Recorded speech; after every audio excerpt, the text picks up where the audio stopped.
কে মোরে ফিরাবে অনাদরে, কে মোরে ডাকিবে কাছে, কাহারো প্রেমের বেদনায় আমারও মূল্য আছে।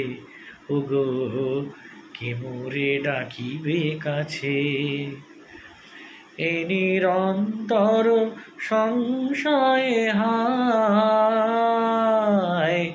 এ নিরন্তর সংশয়ে হায়, পারিনি জুঝিতে আমি তোমারই শুধু পেরেছি বুঝিতে।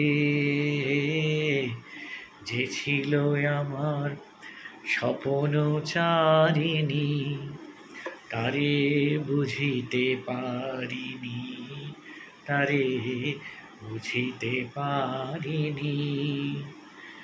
দিন চলে গেল খুঁজিতে খুঁজিতে, ওগো যে ছিল আমার স্বপ্ন চারিণী। তো এই গানটা আমি এখন হঠাৎ গেলে গাইলাম কেন?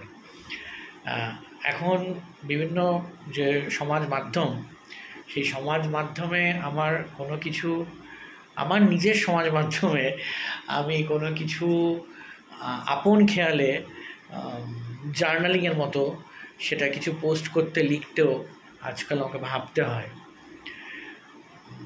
এই মানে এই যে কি বলবো, এই ভেবে কোনো কাজ করা মানে মনের এটাই হচ্ছে বোধহয় সব থেকে বড় পরাধীনতা।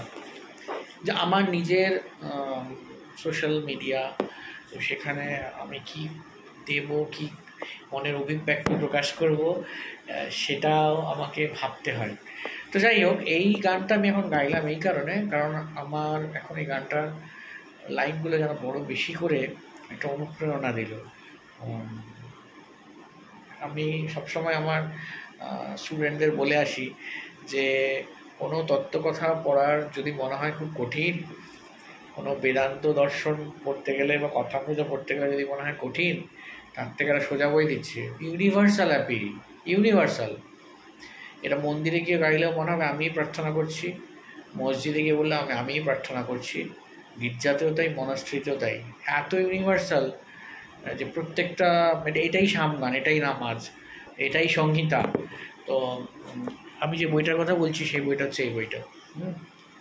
এই বইটার প্রত্যেকটা গান একটা বিশেষ তাৎপর্য আছে, প্রত্যেকটা গানই কিন্তু এক একটা উপাসনা সঙ্গীত, এবং এই উপাসনাটা যখন করা হয় আলাদা করে কোনো গান গাইতে লাগে না।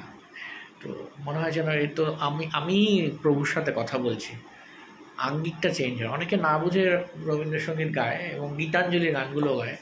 আমার মনে হয় যদি এগুলোকে বুঝে গাওয়া হয় তাহলে অনেকটাই ম্যাচুরিটি আসে মানুষের মনের মধ্যে, এবং প্রত্যেকটা যে ইমোশনসগুলোকে এত সুন্দরভাবে এখানে ধরা আছে, শুধু তো দার্শনিক দিক থেকেই নয়। তো আমি যে গানটা গাইলাম সে গানটা হচ্ছে, কে মোরে ফিরাবে অনাদরে, কে মোরে ডাকিবে কাছে, কাহারও প্রেমেরও বেদনায় আমারও মূল্য আছে। ঠিক আছে, তো বোঝাই যাচ্ছে আমার এটা। এ নিরন্তর সংশয়ে হায়, পারিনি জুঝিতে আমি তোমারই শুধু পেরেছি বুঝিতে। ঠিক আছে, এটা একটা বিশাল বড় ভরসা আর কি। আমি তাকেই বলছি যে আমার এই দোলাচলে আমি তো বুঝতেই পারলাম না, মানে এই চেনা মানুষের অচেনা পৃথিবীতে কে আমাকে ডাকলো কখন আর কে আমাকে আবার ফেলে দিল, এটা বোঝা যায় না। আমি এই নিরন্তর সংশয়ে আছি এবং এই মোহতেই আছি, ভাবছি বোধহয় এরা আমার, কিন্তু তা হয় না। হ্যাঁ, বাস্তবিক এটা হয় না। মোহটাই সব থেকে বড়, মানে ওয়ান অফ দ্য আমাদের যে রিপু সেটা বলা হয়। সত্যি তাই, অনেক কিছু শেখার আছে। তাহলে এই নিরন্তর সংশয়ে আমি পারিনি জুঝিতে, যখন এরকম আমি আর পারছি না, আমি তোমারই শুধু পেরেছি বুঝিতে। যে ছিল আমার স্বপ্নচারিণী, তারে বুঝিতে পারিনি। এই স্বপ্নচারিণী আর কেউ নয়, এই যে ভালোবাসার মানুষটি তিনি আর কেউই নয়, তিনি সবথেকে ভালো মানে ভালোবাসার মানুষ, যিনি আমাদের সবথেকে বেশি ভালোবাসেন। ঠিক আছে, তিনি হচ্ছেন আর কেউ নয়, সৃষ্টিকর্তা। তো এই হচ্ছে সেই গীতাঞ্জলি। আমাকে এই বইটা আমার একটা খুব প্রেশিয়াস গিফট।